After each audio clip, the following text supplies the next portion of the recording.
powerful tool. But what if it's broken? Can it be fixed? On average, 10 Canadians will take their own life today. That means in the next 6 minutes that I have to present this speech, there's potential for someone to do so. So I'll be as direct as possible and hopefully reach someone who needs to hear this today.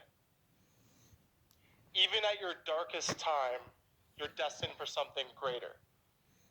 Let me say that again. Even at your darkest time, you're destined for something greater. I know, because it was this belief that kept me from being a part of that statistic and gave me the microphone today. Let me explain. I was a mixed race child growing up in a predominantly white town, raised by 2 white adopted parents. And by age 16, we had a falling out and I was removed from the family home. I was homeless and broken. I'd been removed from my biological family's care due to exposure of crack cocaine and on account of my father being incarcerated for a violent crime. I was then sent to a loving foster home only to be adopted after 3 years because they lost their biological son to a fight against cancer at age 15. I was then brought to a small town where I was mistaken for the other mixed-race child at my public school. The teachers would call me by his name each and every day, and I never corrected them. How can a 6th grader believe that there's greatness within them when they're not even being called by their own name? I remember being called nigger for the first time on the playground at school, and I was confused as to why the other students were expecting me to fight him. It wasn't until I went home crying that day that I learned that I was different from every other kid at school, and my brother, and the parents explaining this all to me. It wasn't until I asked when my adopted brother's skin color was going to darken like mine that I realized that I didn't fit into this life that was laid out before me, that I was just blending in. This led to years of confusion and frustration. I began asking questions that always came back with the same answer. Malcolm, we will tell you when you're older. I had to wait to find out these intense details about my own past. But that talk never came.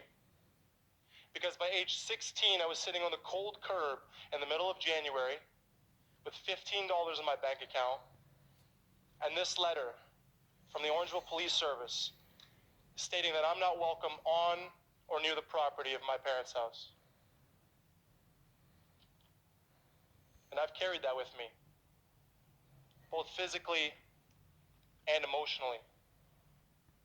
I was at my darkest time.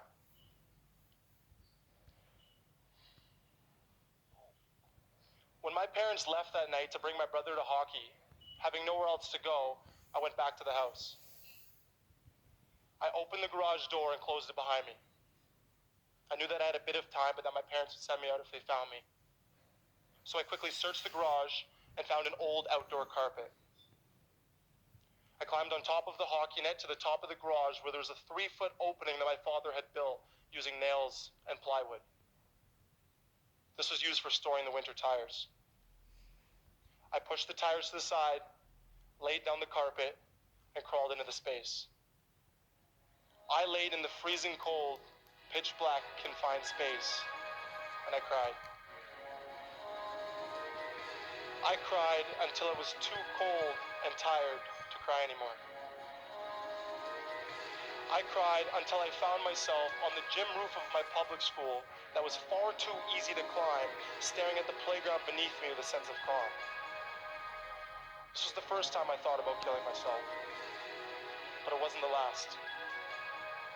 I remember the feel of the steel edge beneath my feet, slippery from the snow. I stood up there hoping someone would notice and call the police, not because I wanted to be stopped, but because I wanted someone to care. But that was the thought that also made me take a step backwards towards safety. That I'm not broken. The people who don't fit in are the people who stand out. The belief that even then, at my darkest time, that I was going to have a lasting impact on the world and not the pavement beneath me.